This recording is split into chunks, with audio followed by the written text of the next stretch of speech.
Hola y bienvenidos al Beer Coasters Podcast, una podcast para todos los cerveza drinkers de todo el mundo. What's up, everyone? This is Crazy Dave, and we are the Beer Coasters. It's true. We do a weekly podcast dedicated, a weekly self-absorbed beer show devoted to bringing you the best and worst in mostly American craft beer from coast to coast, and every once in a while in between. This week we're doing a little something special. It's actually, well, not this week. It's just a YouTube special for all you folks out there, because there's a beer that's hitting the town by storm. We talked about it a little bit when we came back from the Beer Bloggers Conference. We got a taste of it straight out of the fermenting tanks. Stone had brought it over to us and gave us a sample of it. It had not even been bottled, but now it's bottled. It's out into distribution, and you might be a little late to the show if you haven't picked up a bottle yet. And if you haven't, stop this right now and run out and get it, and then come back and listen to the show, because you may not get it if you don't. It's really flying. It's literally flying off the shelves. The beer that we're talking about is the Stone Show-ko-vay-sa. It's a collaboration that they did with a winner of their homebrew competition, Chris Banker and Insurgente. This is a mocha stout and is brewed with coffee, cocoa peppers, vanilla, cinnamon, and nutmeg. Cocoa peppers? Cocoa peppers. What is a cocoa pepper? Coffee pepper. ABV on this is 8.1%. Excuse me, waiter. May I have some cocoa peppers? I was going to read, all of the stuff. No, don't do that. All right. It's just wrong. But What anyhow, was it? 8.1? Yeah, 8.1. Quick little note, though. It is chocolate, cinnamon, nutmeg, chili pepper, and coffee-infused milk stout was built to mimic the flavors of a Mexican hot chocolate. A beloved specialty from our neighbors to the south and our collaborators from Baja California, Cervecería Insurgente. We'll attest. All right. Which those guys are from Tijuana. Tijuana!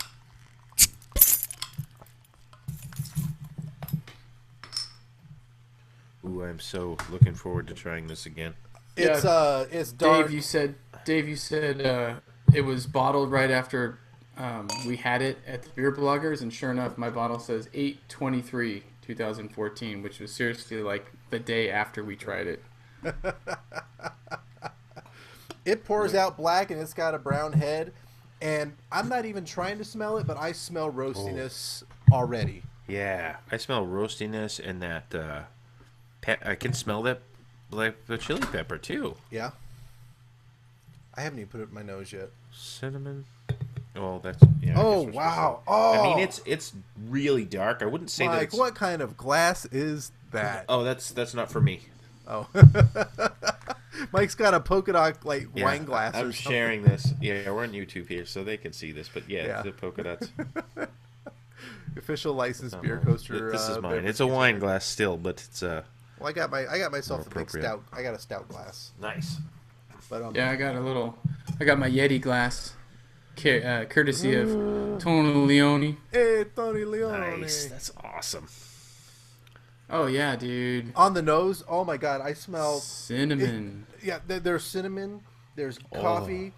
There's chili. Coffee, cinnamon. You know what it really smells like? Chili pepper comes right through the nose. You know what it really smells like though is that like abuelita or Ibarra chocolate that you can get, that Mexican chocolate. Like in the cylinder. Yeah. It's like that hard ass, crusty, and it's almost like crystallized looking sugary chocolate goodness. Yeah. That's really what it. I get a lot of that. To me, that's what I smell.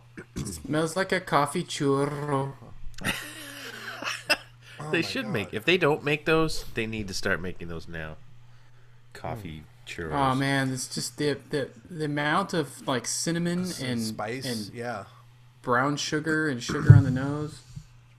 Sugar on the nose. Just smells so good. I'm sure that's like some kind of pop song. Sugar on my nose. Sugar on She the put nose. Sugar on my nose. No. Well, I can't wait. I gotta take a sip. I mean, this just smells too damn good. Now that head is dissipated, all that cinnamoniness is coming through even more. Mm-hmm. Chocolate. Here it goes. Cheers, guys.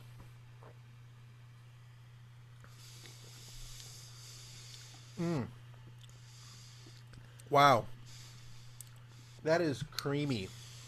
It is creamy, but I will say that I don't remember as much carbonation when we had it at the at the conference. Well, you got to remember when they brought it, they didn't even fill up grout. They just filled up thermoses. Yeah, they had like those stainless steel thermoses straight from the tanks. Yeah. Yeah. But it has like a powderiness to it, like a chocolatey, like a cocoa powdery. Yeah. Kind of finish feel, if you know what I mean. So on your tongue, like you feel like you have like the like chocolate powder, chili powder, kind of a. But man, there's a ton of flavor in this. It's crazy because like mid sip, the pepper like peeks through for a second, and then it goes away, and then you just get the that spicy note, cinnamon, nutmeg, chocolate in the aftertaste. That's one thing that I really really like about this. You get a little bit of heat, but right when it goes away, all those spices kick in. Yeah. Kick in. No, I mean the complexity on this thing is absolutely amazing. It tastes like Mexican Christmas. Man. No, seriously. I mean, if you guys have ever had a Mexican hot chocolate, I mean, it's not a sweet hot chocolate like like the Nestle cocoa powder that you mix up with some milk or whatever. And, I mean, it's got a little bit of a spicy, chocolatey astringency to it. Yeah, but I mean, this beer is way better than like any real Mexican. cocoa. Like from cocoa, even like cocoa nibs, making the chocolate from that and having a really silky smooth chocolatiness as well, and then the heat, that chili pepper heat, very cinnamony, kind of a blend of like cinnamon and chili peppers. It's something that you think, chocolate and chili pepper. For the people who haven't had it, I totally get that seems like such an odd combination. But if you've ever tried it, you will wish that you've tried it years before. Mm-hmm. You don't know what you're missing. You know what I really like about this too is that the balance between these flavors. Like, it's not one dominating over another.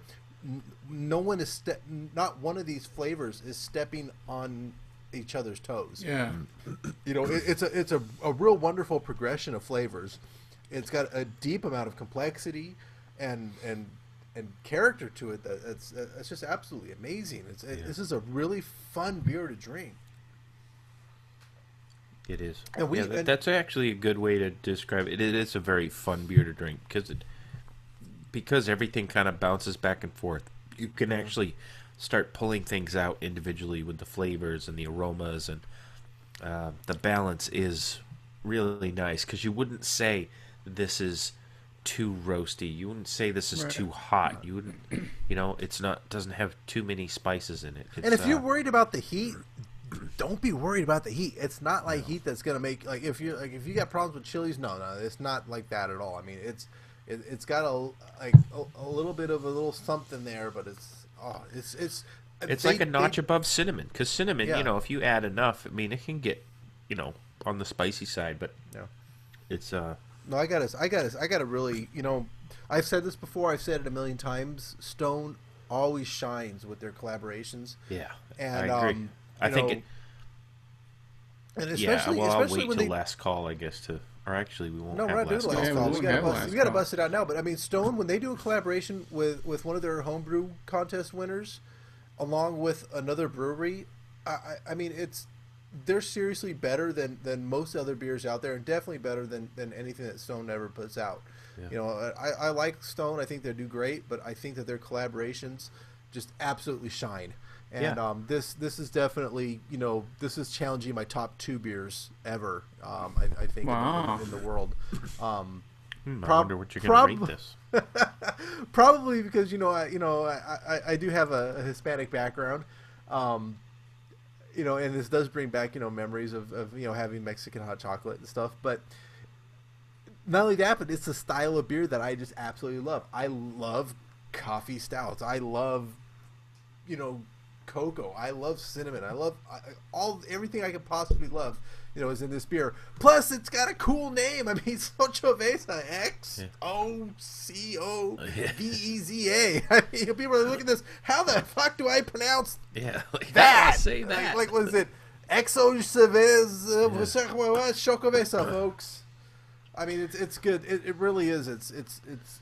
This is a great beer. If like I said, you don't go to the stores to buy it because I'm going to go and clear them out right now. But I seriously, I'd spend the $50, It's $100 too late, to buy Dave. You already case told of them at the beginning of the show to stop listening, go get it, and then come back and listen. So, well, by the time they hear this, Dave will have already made it to the beer store and cleared the shelves. So, well, Dave, kind of what you're saying about a lot of these flavors are reminiscent and whatever, and how you were saying how it's a fun beer to drink. I think a lot of people can. I don't know if I've ever said this about a beer before, which is kind of silly because this can go with a lot of other beers, but the flavors are familiar. It's the cinnamon and the nutmeg. You can like pick each one of these things out, and they're very familiar to people, and that's why. Yes, it is a fun beer because you have people that don't normally drink beer, but they like coffee or they like chocolate or they like churros or whatever. And so you say, oh, well, you like all those things, try this beer. And then they drink it and they go, oh, wow, I can really taste this and that. And it's kind of like I don't know how to put it, but it's like almost like a type of beer that would open a lot of people's eyes and go. I would hope so. Oh, I hope wow, like this could do that for people. Because the flavors are so distinct and they're so pronounced, but yet they all blend very well together. Mm-hmm. And I know this reminds me of the German chocolate cake beer that I had from Joseph James out of Las Vegas. And it was like that. I could taste the coconut and I could taste the chocolate and everything was very separate, but it was all like you were eating a piece of cake and you got all of those flavors and nothing really collided with each other and everything was it blended well. It collaborates well. It just wow, man. No, this I absolutely love this beer. I mean, there's no question about it. Yeah. What would you pair with it? For me, I'm gonna just straight up. I'm gonna just do a quick. I want nothing other than maybe like a scoop of vanilla ice cream, with this beer, and I'd even push a little dent down with my spoon and pour the beer right over that scoop of ice cream. Like it's just that kind of beer for me. I don't want anything overpowering. I want something that's gonna complement. And this beer does have some vanilla in here, and to add even more milky, stout creaminess would just be. I mean, I can't imagine what a milkshake. I think I'd die and gone to heaven if I had like a, Xocoveza milkshake. Well, it's funny because Dr. Bill Sissick does have some food pairings on there, and for the desserts, one of those is a vanilla ice cream float. Yeah. Well, that's all I would want is just one scoop of vanilla ice cream. Yeah. For me, what I think would go really well with it is like a churro or a buñuelo, because it's got they both have the cinnamon stuff in there, and it's got a little something crunchy to kind of go with it too, and or even like fried ice cream. You take the vanilla and you roll it in the churro crumbs. Or a choco taco. Yeah, choco taco. Nice. Choco tacos, totally.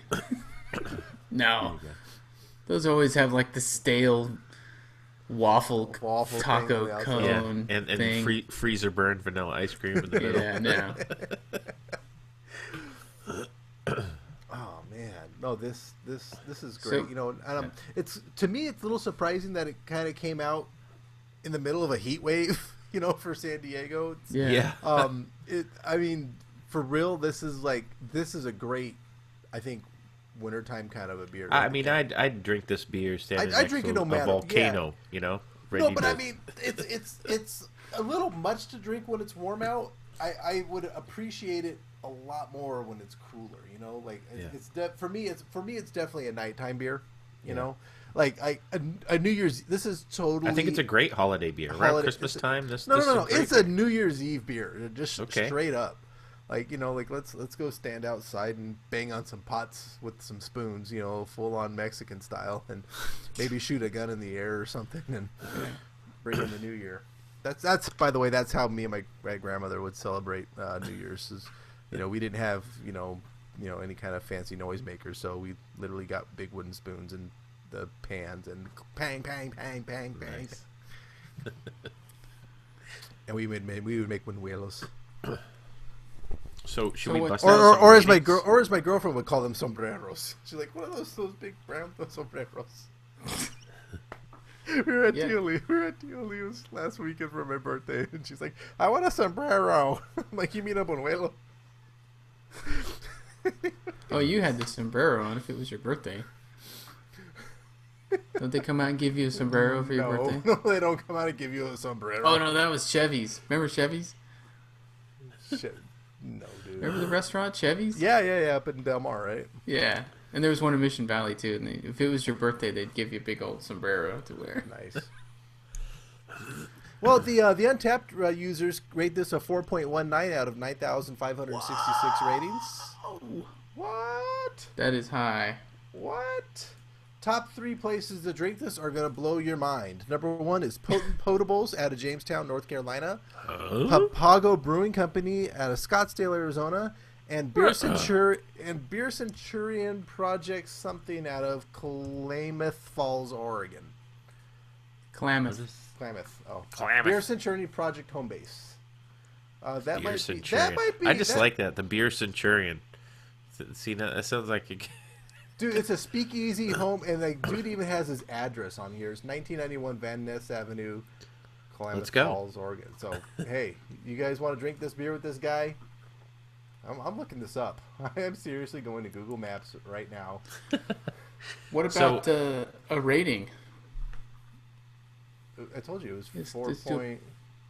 No, for us, pint rating. For you. Dude, come on. You guys do your ratings first. You know what mine is already. Go ahead, Mike. Can we give it a 5.5? No.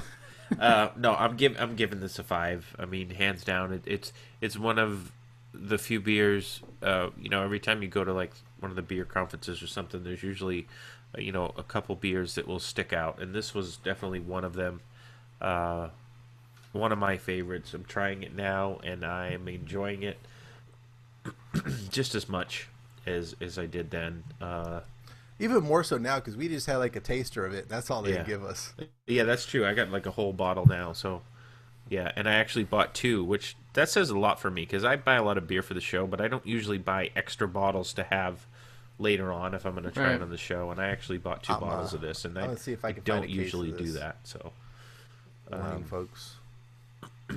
Yeah, I'm giving it a 5 also. 5. Nice. No, I mean, like I said earlier, this beer is really shaking.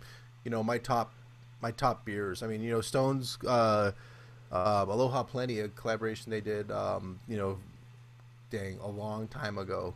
This is back right around like our first year of doing the show. Yeah, it was probably a good 5 years ago. That was definitely probably my number 1 rated beer, and this is definitely shocking that world.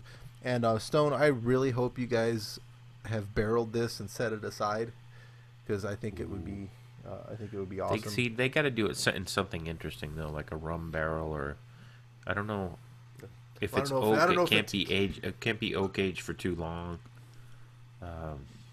But it'd be nice to have something. But I'm trying to think of another Stone beer that I like more than this, and that's one other thing I forgot to say, Toby. I'm sorry. I think it's the best Stone collaboration to date.